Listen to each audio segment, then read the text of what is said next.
சுட சுட மோமோஸ். சுட சுட என்னமா அது? Momos. தொட்டுக்கறக்கு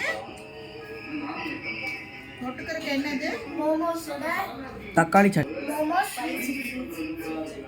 momos spicy chutney. Corn masala stuff. ஒழுக்கமா நான் வேற லெவல்.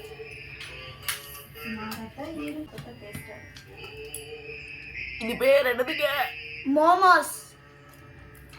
என்னைய பார்த்து எங்காச்சும் பீம் மாதிரி எடுத்தாங்க. அவன் சுவிட்சில் மாட்டிட்டு அழுந்துட்டு இருந்தான். பீம் மாதிரியே அழுந்துட்டு இருந்தான். அவங்க ஓனர் கிட்ட சொல்லி அப்போ அவன் கார் பிடிச்சி திரும்பி தூக்கி வெளியே சொல்லிட்டான். எடுக்கிறியா? இருக்குல்ல, எடுத்து இப்படி சாப்பிட்டு பார்க்கலாம். எல்லாரும் வாங்க சாப்பிடலாம், வாங்க. சூப்பரா இருக்குதுங்க. அதை அப்படியே பிச்சு காமிங்க.